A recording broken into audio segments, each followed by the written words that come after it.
I'd like to introduce myself. My name is John Irving, and I'm the plant manager. I'm also the manager of generation for Burlington Electric Department, and I've been involved with this plant for a long time. I started off in 1979 in Boston as the chief engineer, project engineer when we were designing it, and then came up here for the construction and started out and evolved into this job. So this is pretty informal. If you have any questions as we go along, please feel free. I'm not exactly sure what kind of areas you guys want to talk about, so I'll kind of steer it the best way I can, and if you want to reroute me, that's fine. John, I think just and Jen, jump in. I think since we're a siting commission, it's really fascinating that you were here during the design and permitting process. You know, those sort of issues, the issues I know that historically it's not always been peace and harmony around the plant. And I know some of the details, but you're the expert. Some of the, I think people will probably be fascinated by the technology. I don't mean that not have you talk about it. Yeah. Please jump in. But I think that's what I think we're mostly after. Is that right, Cam? Yeah, we're studying commission, so process issues and. Yeah. I didn't pick the site. So I didn't think you did. But you know of it. I do. I've been fairly vocal in the last 28 years that people say, well, after running a plant like that for 27 years or whatever, what have you learned? And I say, well, two things. Don't put the plant in the city, because it's easier to transport wood chips, electrons than it is wood chips, and don't get your fuel by rail, because it adds 20% to the cost of your fuel, which is already 75% of your cost of the plant, and unloading it in the wintertime is a challenge. But that being said, there's a lot of benefits to being in the city. Throughout the years, a lot of the renewable energy conferences have been located in Burlington because people want to come and see what we're doing. When we built this plant, this was the largest wood-fired plant in the world, and it was obviously, a fairly significant plant for Vermont. And people wanted to see what it was. It was the flagship of renewable energy at that point. And then they started building other plants, and we kind of lost a little bit of our luster. And then back around 1999, we built our biomass gasification project, which was the flagship project for Department of Energy on how biomass was going to look in the future. So we had people from all over the country, all over the world come to see that, and frankly, they sent me all over the world to go talk about it. So I got to see a lot of places I wouldn't have seen otherwise. So it was kind of a win-win. But we probably do a couple of thousand people touring the plant a year. Our biggest day, we did 4,000 in one day when we opened up the plant back in 1984. How many of them are still here? That's right. Still trying to gather them up. That's right. It hasn't always been roses. Because we were the first plant of its type, people burned wood in pulp mills and things like that to make processed steam, and part of that went to make electricity. But nobody was burning wood just for the purpose of making electricity. The reason that Burlington Electric got into this business is back in the 70s, most of their power came from the Brand station, which was down on the lakefront, which was primarily coal-fired. And those plants were getting old, they were getting less reliable, the emissions weren't complying with the standards, and they had to do something. So Burlington Electric saying, okay, where do we go? 3 Mile Island had happened recently, so nuclear wasn't a great option. We had a fairly strong feeling in Vermont for environmental against coal.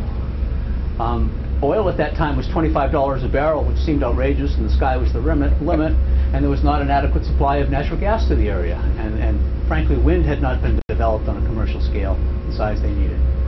So I said, well, why not wood? Because just prior to that time, the whole tree chipper had been invented, which is a device that you can put behind a truck, haul it out into the woods, and put, mostly what we get is forest residues, which is the byproduct of harvesting trees, whether it be for timber or pulp or firewood or whatever, and most of that stuff would historically leave in the forest.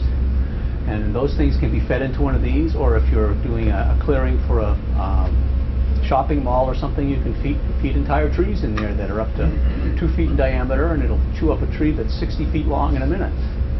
And it'll convert it into chips about the size of a matchbook, blow it into a truck where it's readily transportable and easy to feed into a boiler such as we have. So they said, well, why not wood? It's Vermont's only indigenous renewable fuel that we had at that time. So what they did is they converted one of the 10 megawatt units at Moran Station from coal to wood. And it was for 2 reasons. One was to demonstrate the technology, which wasn't much of a mystery because of what the pulp mills have been doing for years. But more importantly, it was to see if we could develop the infrastructure to supply the fuel. There was nobody to call and say, I need a load of wood chips. So you actually had to develop and grow that industry. And so that one worked so well, and they converted that first unit for the grand total of $25,000, which is, you know, these days you can't even talk about it for that price. But and that one worked fairly well, so they developed a second one, and then based on that, they contracted with a company that I worked for, which was Charles T. Main in Boston, to do the design and construction management of the site here, the plant here. It hasn't always been roses because the fuel supply is a challenge. So where's the fuel coming from now? Still all in-state? No. No, because It never came from all in-state. Yeah. About half of our wood comes from northern Vermont, Yeah. and about half of it comes from upstate New York.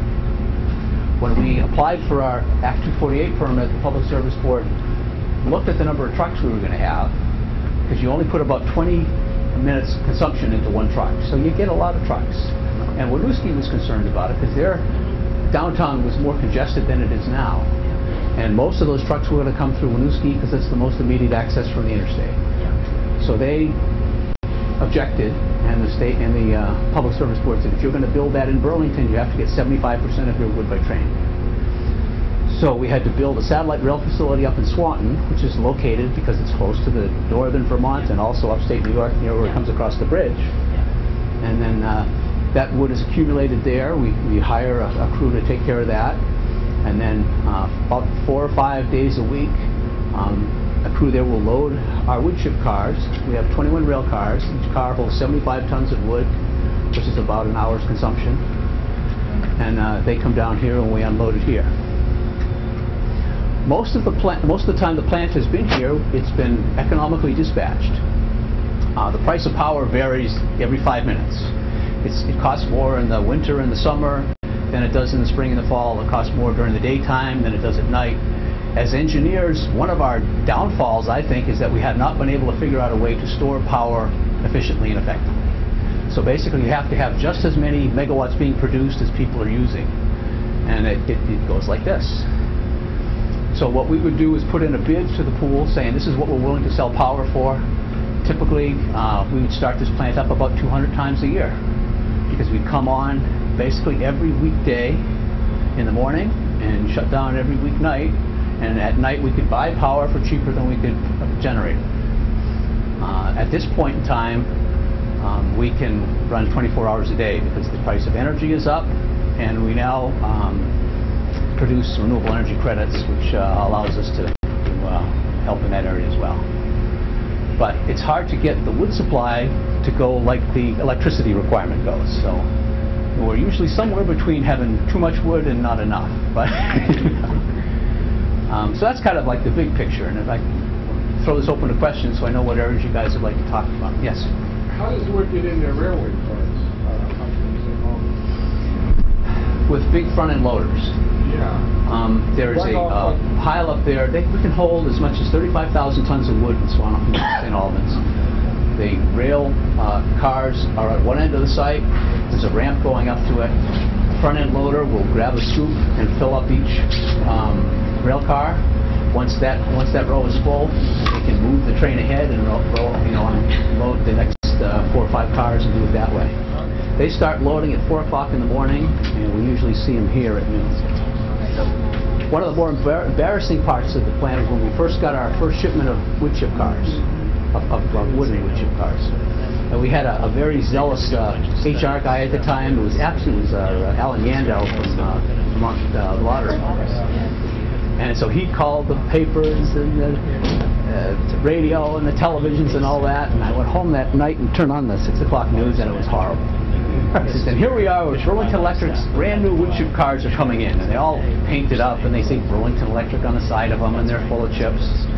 And it says, okay, and now we had a crew up there, they opened the doors in the bottom, and a couple of chips fell out. And then it says, and here we are 4 hours later, and the first car is half empty. So it's all part of the learning curve. But as it is now, we can usually unload a rail car in an hour in the warm months, in probably 2 hours, and not a rail car, but a train. All 21 cars in a couple hours. But the worst case, it took us a week. And the longer you wait, the worse it gets, because the wood is half water. And as it freezes in the wintertime, because the train gets stuck with a frozen switch or something, it's basically you get people up there with sledgehammers and pitchforks and pike poles, and it's basically all hands on deck, because the longer you wait, the worse it gets. But we haven't had one of those for a long time. Why did you say that you would not have your fuel brought by rail? You're saying you'd rather have it come by truck? Absolutely, from a plant perspective. And we're the only ones that get it by train. There are two issues for that. One is mechanics of the train unloading that John was talking about, but also the irony is if you want your wood from a local source, you're actually discouraging that. You've got to truck it out to Swanton in some cases and then back, and the mechanics of doing that and the cost of doing that make it, you may be better off getting the wood from Canada. I don't know. There's a piece of that too that we have to pay attention to. But the economics are a big part of it. I mean, it adds 20% to the cost of the fuel to get it here by train, because it all starts off on a truck somewhere. And we try not to have, we try to have the trucks that are closer to here, bring it here. It hasn't always worked that way. We had a public service board order years ago that required something quite contrary to that. So, but just the fact that you're having, every time you have to handle wood, it costs you money. And 20% of something that's already like 3/4 of your total budget is. So I'm thinking of the cost of the fuel of those trucks coming from Swanton rather than bringing them by rail. See, they wouldn't all be coming from Swanton. Right. Well, no, they're all going. That's why you've got the fuel sources coming from the New York. Yeah, he could come here without going. How often do the trains come in? It depends on our operation levels. Right now we're getting 5 trains a week, sometimes 6 trains a week. How many cars? 21 cars. 21 trains. Could you explain a little bit about what you'd explained before on the issues you faced with the neighbors about the unloading of the trains and the dust particulates and all that sort of thing, what you had to do to resolve that? Sure. Even when we first started up the plant, we had issues because we're located right next to a residential neighborhood, which again is not ideal. And we had problems with the plant that you're starting up in the morning, so you're warming things up, you have steam venting to the atmosphere, you've got front-end loaders that are working. And one of the biggest complaints we had is front-end loaders, like the ones in construction vehicles, have backup beepers. Well, that would just drive neighbors crazy in July when they had their windows open and they were backing up, and you could hear this and then we worked a way so that we could put strobes on it at night and a less offensive beeper during the day. But around 2000, we started getting complaints, and all of the startup complaints that we'd solved, either by capital improvements or operating changes. But around 2000, we started getting complaints from the neighborhood up here. There's the Riverside Housing Authority, and it was kind of like, well, why all of a sudden are we getting complaints? And we looked into it. And what had happened is that was when this whole Riverside, the bank up here was unstable. I mean, down the road we had actually had buildings fall down the bank. And the housing authority didn't want to be exposed to that, so they hired a local contractor who basically, first thing they did is cut down a big swath of trees so they could get down there and put in sheet piling to stabilize the bank. And then they plant little trees. But it takes a long time for little trees to become big trees. In the meanwhile, we had kind of a wind tunnel that would come up. And whenever the wind was from the northwest, which is most of the fall and a lot of the summer, it would come from Montreal, right across the lakes, right across the Intervale, up underneath the railroad trestle. And there's a model of the trestle back there if you want to look at it. And while you were unloading, the wood chips are about maybe 15 or 20% fines, largely from the processing, from the grinders and such. And those things would become airborne, and they would go up, and you could see it on the, especially on the on top of the windshield wipers was the worst of it. And they were upset, and rightfully so. The other thing is that in the early years, we got very little sawdust delivered directly to the plant because it was used for bedding in farms. And then as they had the whole herd buyout and had fewer farms and such, there was more of that sawdust that was available to us at a reasonable cost. And because we have to get 75% of our wood by train, we had to put some of that sawdust in the train. And obviously, the more fines you have, the more dust problems you have. We had also bought a new conveyor belt. The original conveyor belts were smooth. And as they went up, sometimes in the winter, they'd get glazed with ice, and the material would fall back down, which is a tough way to fuel a plant. So when those wore out, we replaced it with ribbed belts. And as the belt goes up and comes back down, it still has sawdust on it. With a smooth belt, you can put rubber scrapers that will clean that off, but with ribs, it doesn't work so well. And it took us probably a couple of years to figure out how to clean that effectively so we didn't get an extra dust emission from that point. So in the meanwhile, we got a lot of complaints, and it was pretty clear that this is a problem we need to solve or we're not going to be here. And so we had a study done to look at various options, and one was to build an 80-foot wall up there.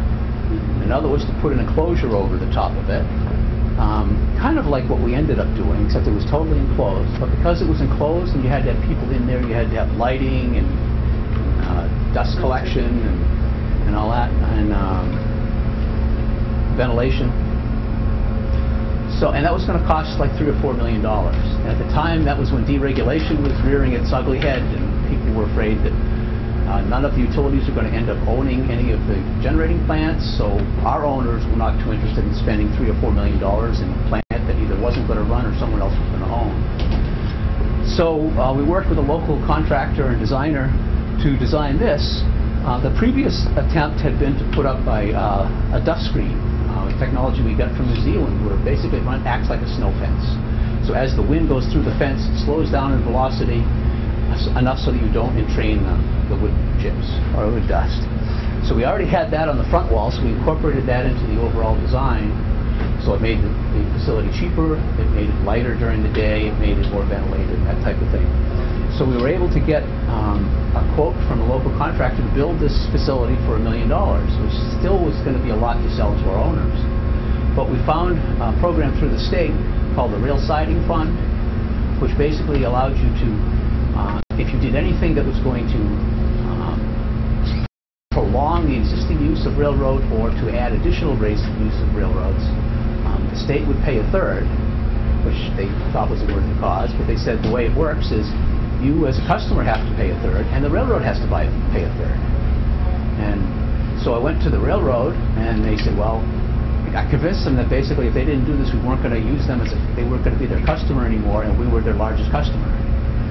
So they said, no, you're right, we'd be happy to do it, but we don't have that kind of money. If you can loan it to us, and we can pay it back over a certain period by reduced transportation fees, we can do it that way. So we did, and we haven't had a complaint since. We put up monitors up at the hill that were online real time, directly fed to the internet, that would show what the dust level was. It was T-ohm technology, and it worked great, and it basically solved the problem. So that was one of the uncomfortable moments that got resolved. So. What are the other environmental concerns from this facility related? The biggest concern about burning wood is particulates. What? Particulate. Dust, ash, primarily. Like when you drive through Waterbury in the wintertime and your eyes burn and it smells, it's because they have a lot of home-sized stoves which don't have really much particulate collection. Pardon me? And they sit in a bowl. They do. Sits in a bowl. Exactly. Yeah. So that's the hardest thing, or the most controversial thing, I would say. For a plant like this, we had to agree that we were going to remove 99.56% of all of the particulates leaving the boiler before it went up the stack. And that, at that time, could only be done by an extra high efficiency electrostatic precipitator or a baghouse. And we chose to go with a precipitator. Most I can go into how that technology works, but it's probably not necessary at this point, but bigger is better, put it that way. Most of them are for a plant like this would be 3 fields in length, and in this plant it's 9 fields in length, so it's huge. And the other thing is that because you want the velocity inside a precipitator to be very low, because wood dust is very light and fluffy and is easily re-entrained. On a coal-fired plant with a precipitator, they might design for like 5 or 6 feet per second. We're designed for 2 to 3 feet per second. So it's longer because of the extra fields, and it's wider because of lower velocity.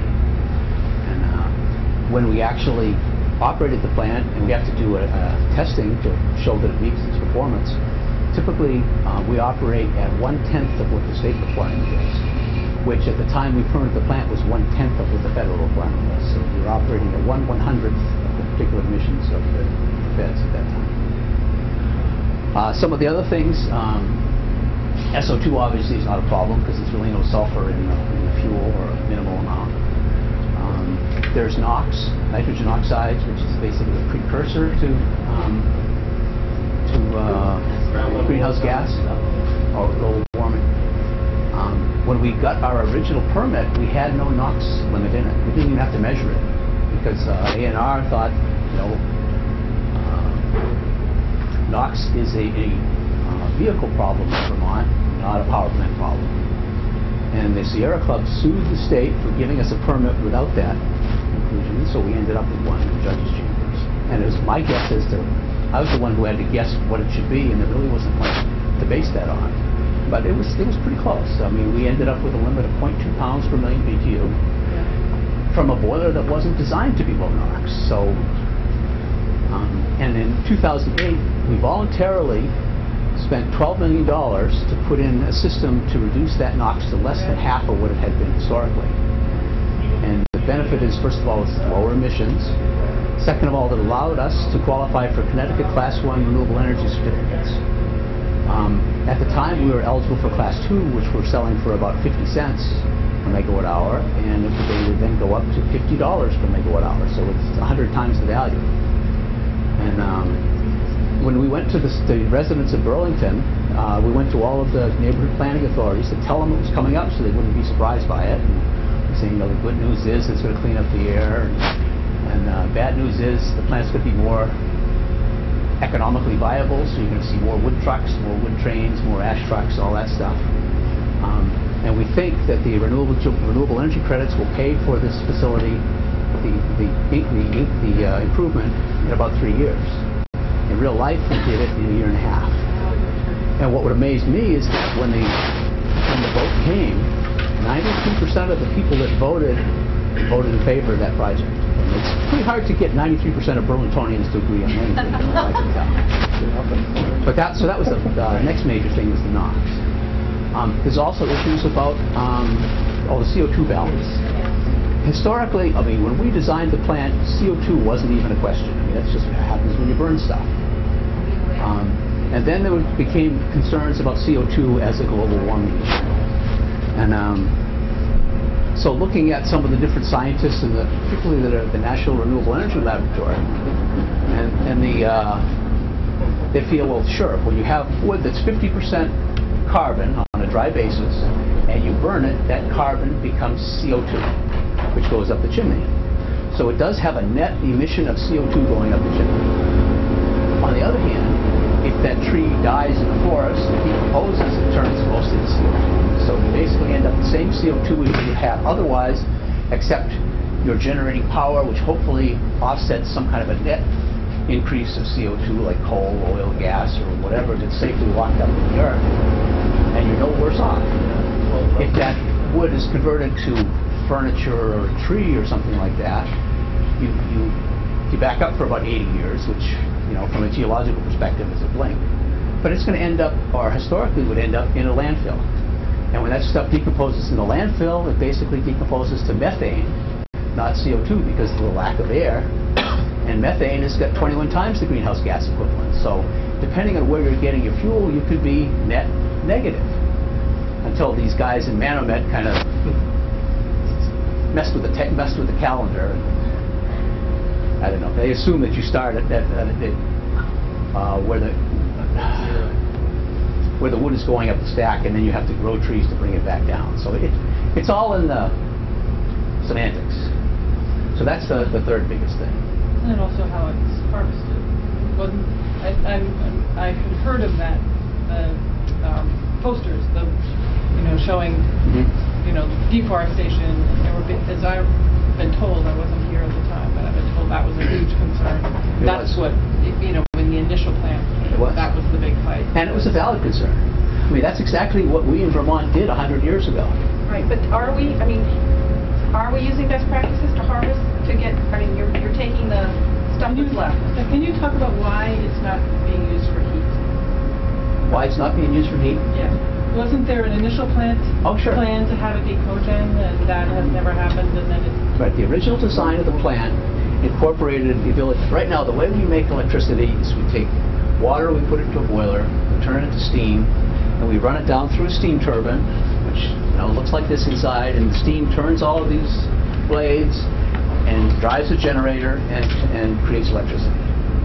Then at the exhaust, we take that low pressure, low temperature steam, and we convert it back into water using cooling water from a cooling tower, and then put it back in the boiler again. So we throw away about 35 to 40% of the energy in the wood going up in the cooling tower. So when we were designing the plant, we said, well, why can't we hook up to the University of Vermont, which is a mile up the street? They have a peak load of, I think, 100 million BTUs an hour at that time, or 40 million BTUs as an average. And we could make extraction ports in the turbine, so the steam could come partway through the turbine and then be extracted, so you get some energy out of it, and then use that steam to be able to heat the university.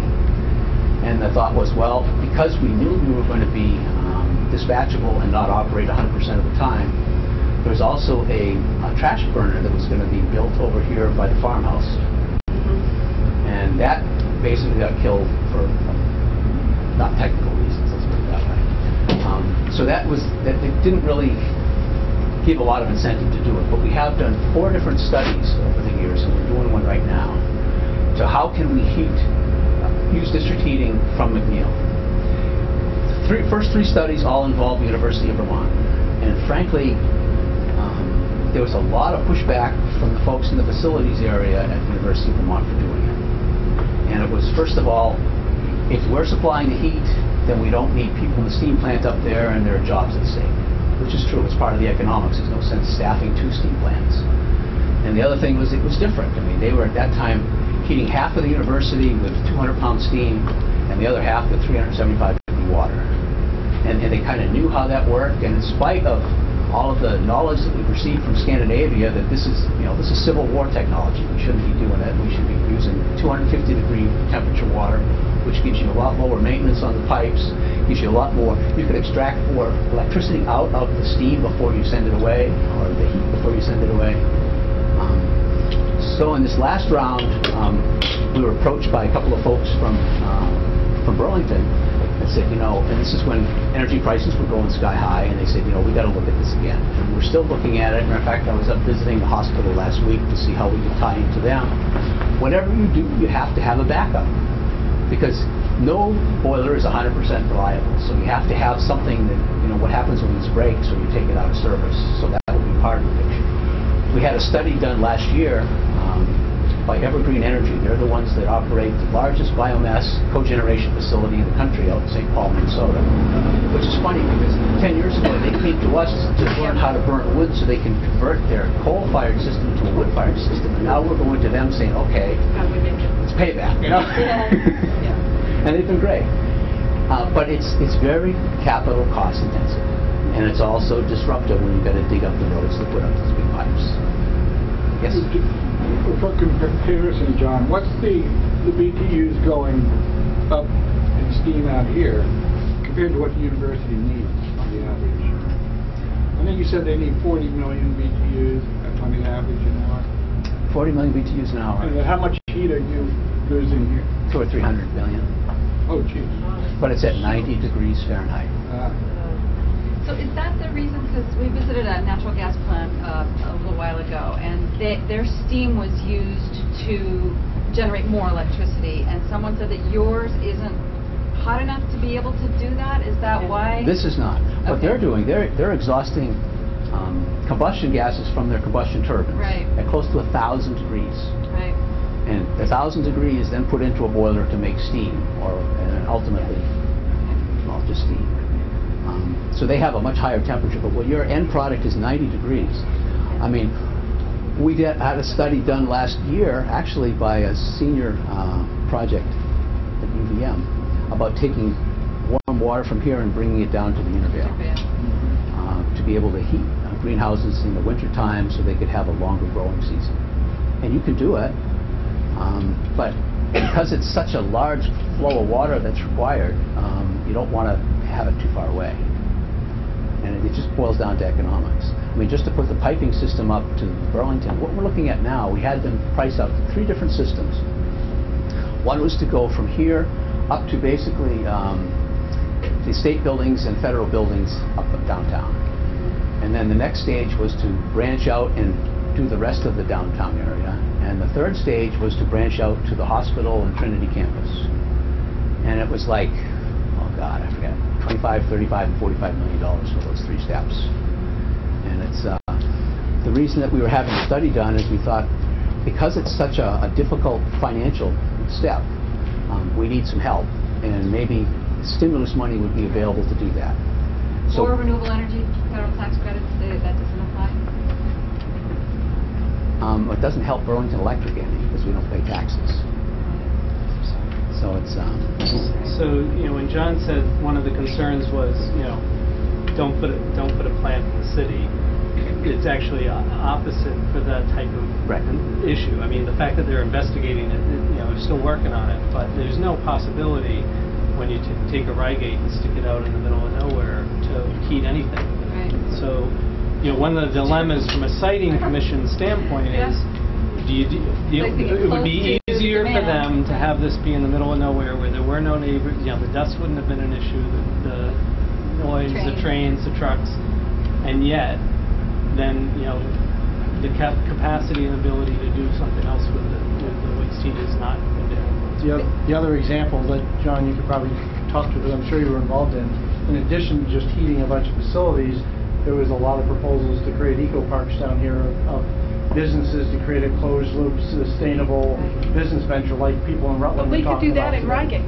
You see, that was the thing I argue, where Rygate is. And nothing else is, I'm sorry, nothing else is happening on that. You know, that farm hasn't been doing anything forever, okay? Right. So it's like, it's the kind of thing that we could think more, not that that relates to the siting commission. Well, it does in some ways. But you know, the other hand is, okay, so what do we need to do? And that's not necessarily a bad place to put it. Although, interestingly enough, what you guys may not remember is that when the interstate was built, there was an exit right there. Okay, right at East Rygate, when it was built, because we did it in phases, and so it's, you know, it had only gone that far. And it would be so much better from a trucking perspective if that exit just went back in. You know how much, I mean, it's just like a nanosecond shot to that plant then from the interstate. And so I find it, you know, historically fascinating that we really don't think, in my own lifetime, we don't think about it. But to me, there's nothing else going on there right now, and I think about, boy, what you might be able to build off it, if it's already there. We've done it. There's a real question if they're even going to continue as is. No, now that it's there. But the reason it's there, we have to investigate the reason it's there. Exactly. Well, they tried to put that plant in Randolph, and you know, moved out of town. And I wasn't there then, but I am there now. You are there now, but once it's there, then maybe there's other things that could happen. No, you're right. But we actually from have our an agreement standpoint, with the Intervale Foundation that if they put in the greenhouse and the eco park or the incubator space, that we will provide the water at a very low cost.